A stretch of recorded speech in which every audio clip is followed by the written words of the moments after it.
This story is from Japan. Long ago, as I've heard tell, there dwelt at the temple of Morinji, in the province of Kotsuke, a holy priest. Now there were three things about this reverend man.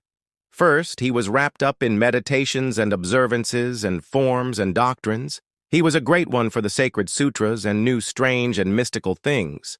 Then he had a fine, exquisite taste of his own, and nothing pleased him so much as the ancient tea ceremony of the cha no yu.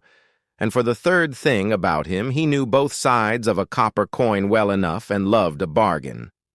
One day, while he was strolling through a poor quarter of his town, he espied an old tea-kettle lying rusty and dirty and half forgotten in a corner of a poor shop. "An ugly bit of old metal," says the holy man to the shopkeeper, "but it will do well enough to boil my humble drop of water of an evening. I'll give you 3 rin for it." This he did, and took the kettle home, rejoicing, for it was of bronze, fine work, the very thing for the cha no yu.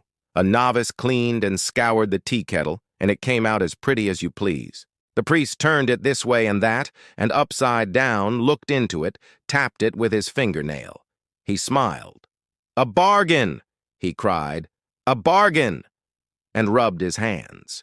He set the kettle upon a box covered over with a purple cloth, and looked at it so long that first he was fain to rub his eyes many times, and then to close them altogether. His head dropped forward, and he slept. And then, believe me, the wonderful thing happened. The tea-kettle moved, though no hand was near it. A hairy head with 2 bright eyes looked out of the spout. The lid jumped up and down. 4 brown and hairy paws appeared, and a fine bushy tail. In a minute the kettle was down from the box and going round and round looking at things. "A very comfortable room, to be sure," says the tea-kettle. Pleased enough to find itself so well lodged, it soon began to dance and to caper nimbly and to sing at the top of its voice. 3 or 4 novices were studying in the next room. "The old man is lively," they said. "Only hark to him. What can he be at?" And they laughed in their sleeves. Heaven's mercy, the noise that the tea-kettle made. Bang, bang, thud, thud, thud. The novices soon stopped laughing. One of them slid aside the karakami and peeped through. "Ara! The devil and all's in it!" he cried. "Here's the master's old tea-kettle turned into a sort of a badger. The gods protect us from witchcraft, or for certain we shall be lost." "And I scoured it not an hour since," said another novice, and he fell to reciting the Holy Sutras on his knees. A third laughed. "I'm for a nearer view of the hobgoblin," he said. So the lot of them left their books in a twinkling, and gave chase to the tea-kettle to catch it. But could they come up with the tea-kettle? Not a bit of it. It danced and it leapt and it flew up into the air. The novices rushed here and there, slipping upon the mats. They grew hot. They grew breathless. "Ha, ha, ha, ha, ha!" laughed the tea-kettle. "And catch me if you can!" laughed the wonderful tea-kettle. Presently the priest awoke, all rosy, the holy man. "And what's the meaning of this racket?" he says, "disturbing me at my holy meditations and all." "Master, master," cry the novices, panting and mopping their brows, "your tea-kettle is bewitched. It was a badger, no less, and the dance it has been giving us you'd never believe." "Stuff and nonsense," says the priest. "Bewitched? Not a bit of it. There it rests on its box. Good quiet thing just where I put it." Sure enough, so it did, looking as hard and cold and innocent as you please. There was not a hair of a badger near it. It was the novices that looked foolish. "A likely story indeed," says the priest. "I have heard of the pestle that took wings to itself and flew away, parting company with the mortar. That is easily to be understood by any man. But a kettle that turned into a badger, no, no, to your books, my sons, and pray to be preserved from the perils of illusion." That very night the holy man filled the kettle with water from the spring and set it on the hibachi to boil for his cup of tea. When the water began to boil, "Ai, ai!" the kettle cried.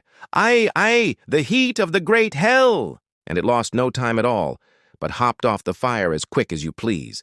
"Sorcery!" cried the priest. "Black magic! A devil! A devil! A devil! Mercy on me! Help! Help! Help!" He was frightened out of his wits, the dear good man. All the novices came running to see what was the matter. "The tea-kettle is bewitched," he gasped. It was a badger. Assuredly it was a badger. It both speaks and leaps about the room. "Nay, master," said a novice. "See where it rests upon its box. Good quiet thing." And sure enough, so it did. "Most reverend sir," said the novice, "let us all pray to be preserved from the perils of illusion." The priest sold the tea-kettle to a tinker and got for it 20 copper coins. "It's a mighty fine bit of bronze," says the priest. "Mind, I'm giving it away to you. I'm sure I cannot tell what for." Ah, he was the one for a bargain. The tinker was a happy man and carried home the kettle. He turned it this way and that and upside down and looked into it. "A pretty piece," says the tinker. "A very good bargain." And when he went to bed that night, he put the kettle by him to see it first thing in the morning. He awoke at midnight and fell to looking at the kettle by the bright light of the moon. Presently it moved, though there was no hand near it. "Strange," said the tinker, but he was a man who took things as they came. A hairy head with 2 bright eyes looked out of the kettle's spout. The lid jumped up and down. 4 brown and hairy paws appeared, and a fine, bushy tail. It came quite close to the tinker and laid a paw upon him. "Well," says the tinker. "I am not wicked," says the tea-kettle. "No," says the tinker, "but I like to be well treated. I am a badger." "So it seems," says the tinker. "At the temple they called me names and beat me and set me on the fire. I couldn't stand it, you know." "I like your spirit," says the tinker. "I think I shall settle down with you." "Shall I keep you in a lacquer box?" says the tinker. "Not a bit of it. Keep me with you. Let us have a talk now and again. I am very fond of a pipe. I like rice to eat and beans and sweet things." "A cup of sake sometimes?" says the tinker. "Well, yes, now you mention it." "I'm willing," says the tinker. "Thank you kindly," says the tea-kettle. "And as a beginning, would you object to my sharing your bed? The night has turned a little chilly." "Not the least,"